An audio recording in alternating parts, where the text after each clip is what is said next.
안녕하세요. 후스토리 박병일입니다. 오늘은 사진 몇 장부터 보면서 시작하겠습니다.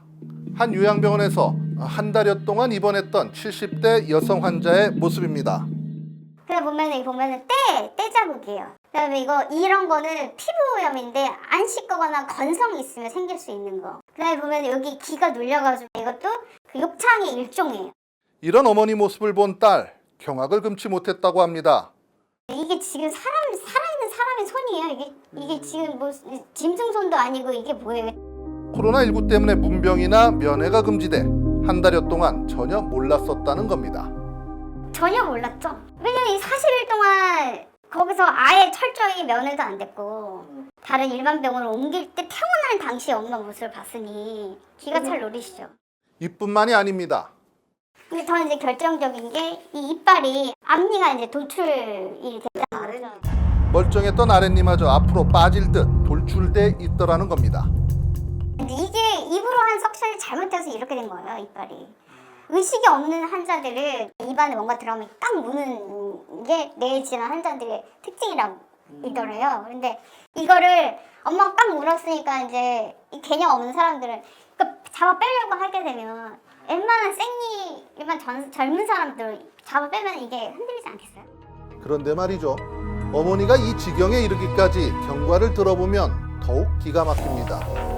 어머니가 뇌출혈로 쓰러진 건 지난해 5월. 급히 큰 병원으로 옮겨 치료를 잘 받았습니다. 병원에서 퇴원하라고 해서 어쩔 수 없이 요양병원으로 옮겼습니다. 왼쪽만 이렇게 편마디가 있었거든요. 근데 뭐 다 정신 멀쩡하시고 다 그런 상태죠. 근데 그 와중에 이제 요양병원에 갔는데 요양병원에서 거기서 폐렴이 온 거예요. 요양병원에 간 지 일주일 만에 폐렴으로 목숨이 위태로워졌고 다시 대학병원으로 옮겨 치료를 받았습니다. 기적적으로 폐렴이 완치됐고 다시 다른 요양병원으로 옮겼습니다. 그런데 또 문제가 발생했습니다. 엄마가 뇌를 다친 사람인데 이런 그 베드의 핸드레일 있잖아요. 거기에 손상을 입힌 거예요. 그러니까 떨어뜨리게 된 거예요. 머리를 딱 타박상. 폐렴까지 재발했다고 합니다. 그러니까 지난 1년간 요양병원 2곳을 거치는 사이 어머니는 큰 고비를 2차례나 넘겨야 했고 그런 와중에도 온몸에 때와 피부염, 욕창이 생길 정도로 방치됐다는 게 딸의 주장입니다. 더욱 분노를 유발했던 건 아무도 책임지려 하지 않았다는 겁니다. 자기들한테 얘기하지 말래요. 병원 우리는 책임이 없다. 간병협회한테 얘기해라. 그리고 간병협회도 잘못이 없는 것 같으니 직접 엄마를 간호한 간호사한테 얘기해라. 이렇게 얘기를 하는 거예요. 자, 이번엔 다른 사진 보겠습니다. 욕창 정단계예요. 이게 심해지면 욕창이라든지 뭐 허물먹기 한 건데 지금 위아래 보시면 밑에 거 더 보시면 더 심해져. 공동 간병인이 있던 종합병원 병실에 입원 중인 환자의 모습인데요. 코로나 사태 전이라 아들이 매주 병문안을 갔었는데도 이렇더라는 겁니다. 병원에다가 좀 따져보셨어요? 했죠. 간호사 불러가지고 지금 이거 엉덩이 이렇게 허물먹기도 했는데 어떻게 하냐. 의사도 얘기했어요. 마데카솔 주고 끝났어요. 그걸 또 간병인이 뿌려요.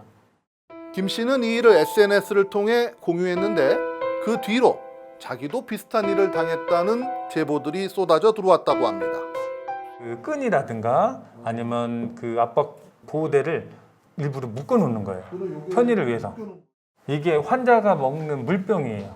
특히 공동간병인 같은 경우는 케어가 안 되니까 이렇게 곰팡이가 난 거예요. 에어컨 청소를 하도 안 해서 그 곰팡이들이 옆에 싹 있어요. 지금 환자가 쓰는 칫솔이라고요? 네네, 물컵이랑 칫솔이요. 양치컵.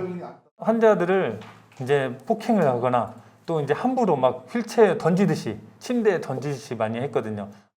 이뿐이 아닙니다. 기관절개 환자의 가래를 뽑아주는 석션이나 콧줄로 음식을 먹여주는 피딩 등은 명백한 의료행위인데 병원이 간병인들에게 시키는 경우도 비일비재하다고 합니다. 아시다시피 간병인은 아무런 자격증도 없는 그야말로 일반인입니다.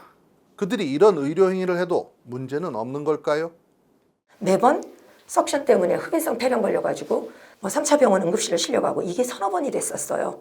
이러니까 이게 자꾸 원상태로 돌아가고 악화가 됐었던 거예요.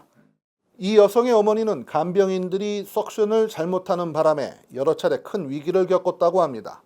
그런 2차 병원이나 요양병원 같은 경우에는 간병인들이 좀 이렇게 철저하게 관리가 되고 있지 않아요. 석션뿐만 아니라 의료행위들 다 간병인에게 다 하니까 그런 사고들이 너무나 많이 일어날 수밖에 없어요. 저희가 한 간병인을 어렵게 만났는데 자신도 그런 의료 행위를 했고 게다가 다른 간병인의 석션 실수로 환자가 죽는 상황도 목격했다고 했습니다. 웬만하면 이제는 가래 빼고 이런 건 안 하려고요.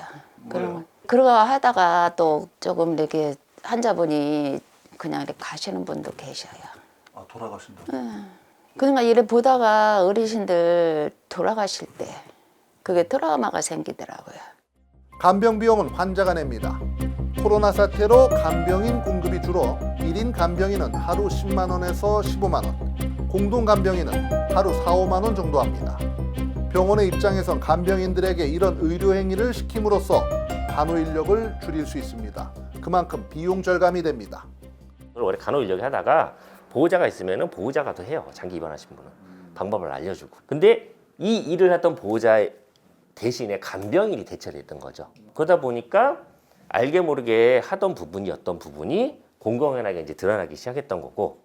이런 상황은 요양병원일수록 더 심하다고 합니다. 요양병원은 한국에서 지불제도 자체가 일당 정액제라는 걸로 돼 있어요. 하루에 그냥 어떤 행위를 했더라도 병원이 그 환자 한 명이 금액이 정해져 있는 거예요. 아무것도 안 하려고 하죠. 하면 할수록 병원이 지출만 하는 거예요. 수익은 정해져 있기 때문에. 문제는 코로나 사태가 장기화하면서 병원 방문이 어렵고 특히 노인 환자가 많은 요양병원은 아예 출입이나 문병을 금지하는 곳도 있다 보니 환자 가족들로선 더 불안할 수밖에 없다는 겁니다. 모든 병원이 다 이러진 않겠죠. 일부 병원들의 얘기일 겁니다. 그렇게 믿고 싶습니다.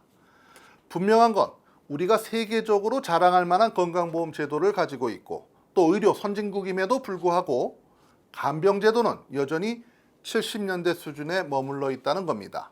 초고령화 사회를 눈앞에 둔 지금 더 늦기 전에 개선해야 하지 않을까요? 후스토리였습니다.